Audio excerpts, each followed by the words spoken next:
Love the sinner but hate the sin. It's something like that, is that despite the fact that you're not all that you could be, the proper attitude to have towards yourself is the attitude that you would have towards someone that you genuinely cared for. And that it's incumbent on you to act as if you genuinely care for yourself, just like you would act towards someone that you actually cared about, some other person. You want to present yourself to the world in a manner that doesn't disgrace you in some sense. That might be a good way to think about it. And you don't want to disgrace yourself, because the consequence of disgrace is emotional dysregulation, more pain, less positive emotion.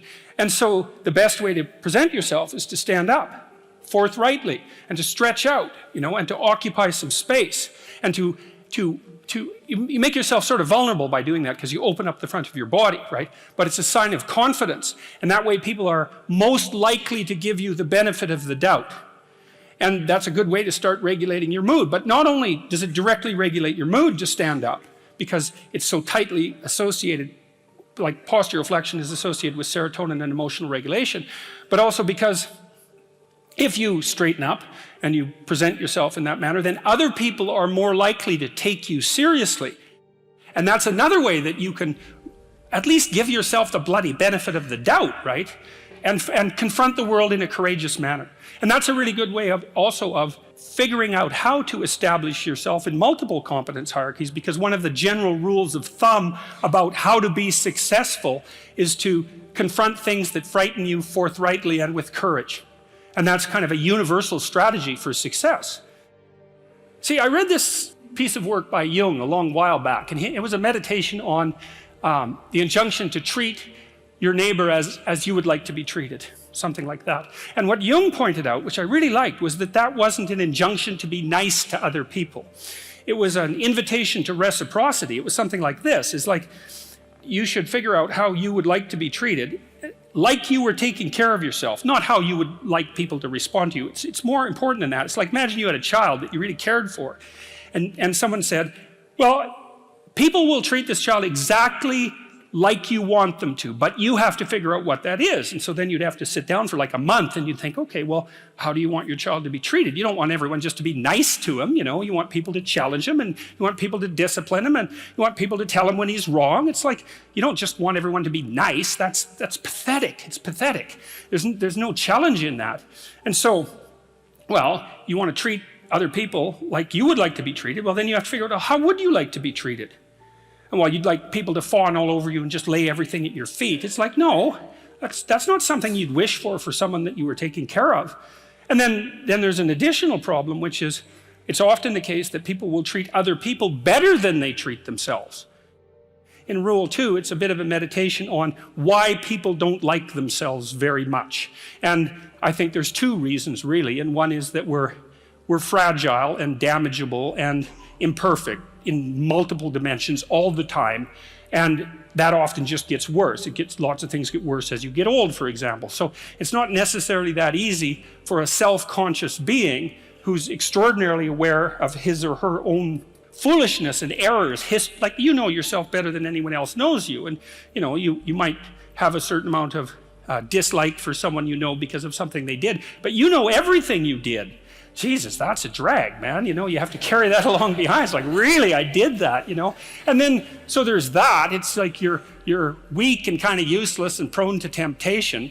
And all those things, that just shouldn't be that way. And then you're also capable of pretty vicious acts of malevolence. And so you also know that about yourself. And so it's a real existential question for people. It's like, why the hell should you take care of something as sorry and wretched as you are? First of all, yes, you're pretty useless and terrible, but so is everyone else, and that's actually an existential problem, right? And what I mean by that, it's a problem that every human being has always had and always will. So it's not just you, it's a universal problem. And that there's an answer to that, and one of them is to, love the sinner but hate the sin. It's something like that, is that despite the fact that you're not all that you could be, the proper attitude to have towards yourself is the attitude that you would have towards someone that you genuinely cared for. And that it's incumbent on you to act as if you genuinely care for yourself, just like you would act towards someone that you actually cared about, some other person. And so it's a reversal in some sense of the golden rule, right? And it's a discussion of why that's necessary. And also, more than that, it's a discussion of why you have a moral obligation to do that. It's not just that you should because it would be better for you. You actually have a moral obligation to do that, I think, because you make the world a much better place, a much worse place if you don't take care of yourself. So you should bloody well take care of yourself. It's partly because you have something valuable to bring into the world. That's the thing about being an individual. It's the thing that Western civilization has always recognized, that as an individual, you have a light that you have to bring into the world, and that if you don't bring it into the world is a dimmer place. And that's a bad thing, because when the world is a dim place, it can get very, very, very dark. And so it's necessary, not just so that you feel better. You need to take care of yourself because you're in the best position to do that. And it's necessary for you to take care of yourself. Despite the fact that we're mortal and vulnerable and self-conscious and capable, not only capable of doing terrible things, but actually do them. Despite all that, you still have that responsibility. And so I wanted to, hit the question as hard as I can to try to figure out, well, why people are contemptuous of themselves. And there's plenty of reason, that's for sure. But the reasons do not justify the mistreatment of yourself. It's as simple as that. It's not a good strategy. And the next rule is make friends with people who want the best for you.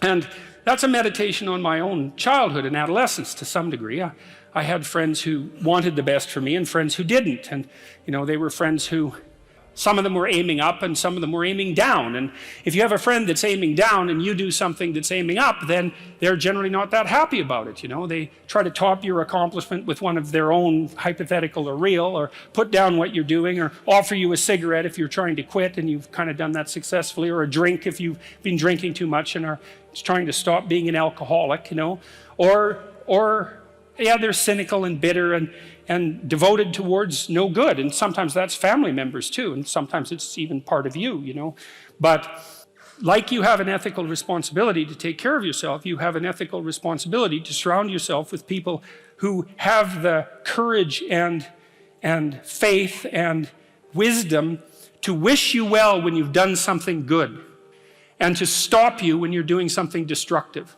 And if your friends aren't like that, then they're not your friends. And maintaining your friendships with them might not even be in their interest. And so it's a tricky argument to make, because I'm not saying, whenever anyone's in trouble, you should, push them into a ditch and then give them a couple of kicks. That's not the idea. A friend is someone you can share good news with, You go to them and you say, hey, look, this good thing happened to me. And they say, look, I'm so happy that happened to you. Like, way to be. And they don't think, God damn it, why didn't that happen to me? And you didn't deserve it. And here's a bunch of reasons you're stupid and why it won't work. It's like, that's not helpful. And so I would say, if people are, the other thing people are doing, if they're trying to drag you down, let's say, is they're trying to see if you'll put up with it. Because they have this idea that maybe life isn't worth living and things aren't good, and that if they can besmirch, let's say, to use an archaic term, something that's pristine and good, then they demonstrate to themselves that there is no true ideal and that there's no necessary reason to be responsible and to strive forward. And so they use you as a test case. I'll just push you down into the low lobster bin and see how you respond. And if you put up with it, then yeah, my cynicism is fully justified. It took me a long time to understand why there's religious injunctions supporting humility. And it means something like this. It means what you don't know is more important than what you know. Then what you don't know can start to be your friend, you see. People are very defensive about what they know, and for the reasons we've already discussed. But the thing is, you don't know enough. And you can tell you don't know enough because your life is not what it could be, and neither is the life of the people around you. You just don't know enough. And so what that means is that every time you encounter some evidence that you're ignorant, someone points it out, you should be happy about that, because you think, oh, you just told me how I'm wrong. It's like, great. Like maybe I had to sift through a lot of nonsense to get through the real message that you're telling me. But if you could actually tell me some way that I'm wrong, and then maybe give me a hint about how to not be wrong like that, well, then I wouldn't have to be wrong like that anymore. That would be a good thing. And you can embark on that adventure by listening to people. And if you listen to people, they'll tell you amazing things if you listen to them. And many of those things are little tools that you can put in your toolkit, like Batman, and then you can go out into the world and use those tools, and you don't have to fall blindly into a pit quite as often. And so the humility element is, well, do you want to be right, or do you want to be learning? And it's deeper than that. It's, do you want to be the tyrannical king who's already got everything figured out? Or do you want to be the continually transforming hero, or fool for that matter, who's getting better all the time? And that's actually a choice, you know. It's a deep choice. And it's better to be the self-transforming fool who's humble enough to make friends with what he or she doesn't know, and to listen when people talk. And listening is a transformative exercise. Like if you listen to the people in your life, for example, if you actually listen to them, they'll tell you what's wrong with them and how to fix it and what they want. They can't even help it if you start listening, because people are so shocked if you actually listen to them that they tell you all sorts of things that they might not have even intended to, things they don't even know. And then you can work with that. And the other thing that's so interesting, you know, now and then you have a meaningful conversation, right? You have a good conversation with someone, you walk away and you think, geez, you know, we really connected, and I know more than I did when I came away from that conversation. And during the conversation, you're really engrossed in it.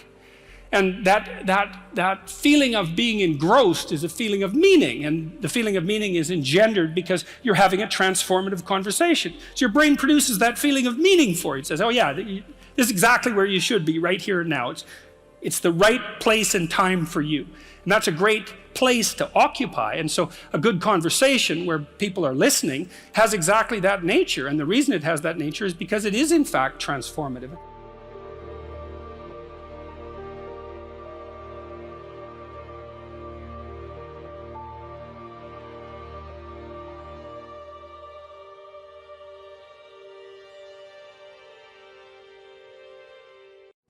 We are all great. No matter if you think you're dumb, no matter if you think you're fat, no matter if you are fat, no matter if you've been bullied, or no matter if you just got back from Iraq or Afghanistan and you have no legs or your arms or whatever, man. We all have greatness. You got to find the courage. You got to find the courage to put your Bose headphones on and silence the noise out of this world and to find it. And to find it because it's out there, but it's going to take hard work, courage, self-discipline. It's going to take all the non-cognitive skills. All the non-cognitive skills to be great. You know, smart is good, all this stuff is good. That's all cognitive. It's the non-cognitive skills that set you apart from everybody else. And that's what it's all about.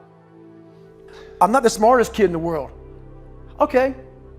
Instead of somebody saying, oh no, you're smart. No, don't say that to yourself. I said to myself, no, I'm a dumb motherfucker. Okay, roger that. How you get smarter?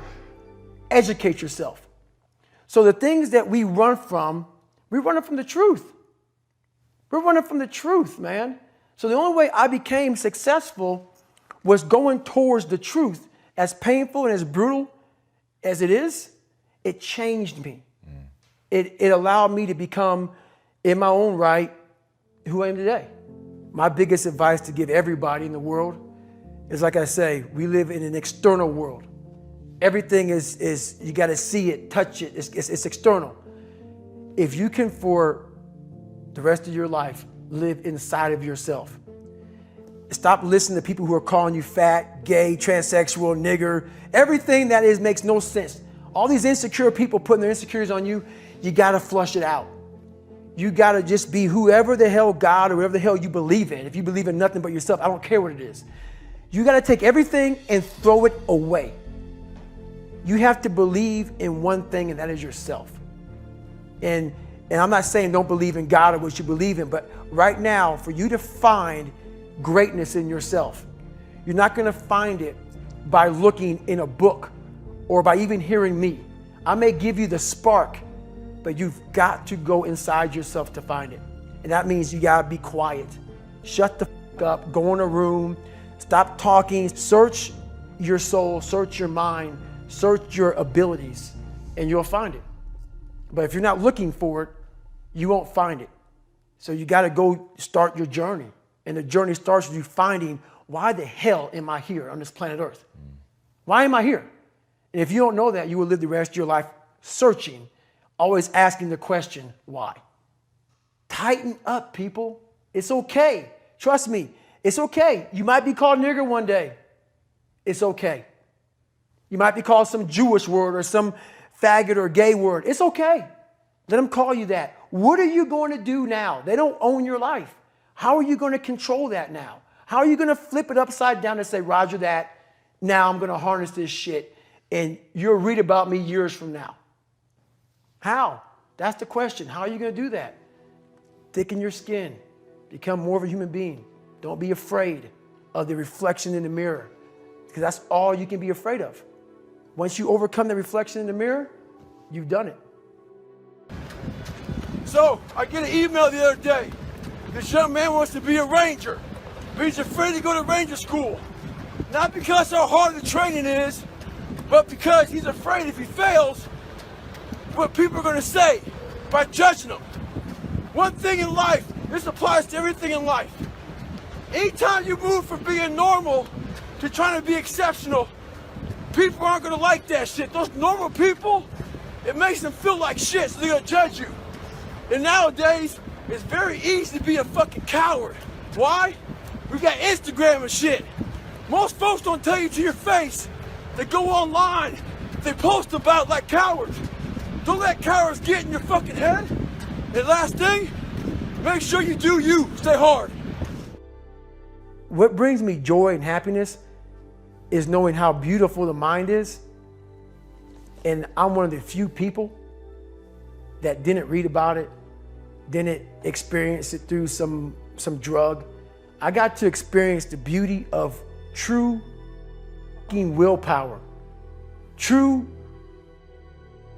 I'm gonna fail, I'm gonna fail, I'm gonna fail, I'm gonna fail, and I will succeed.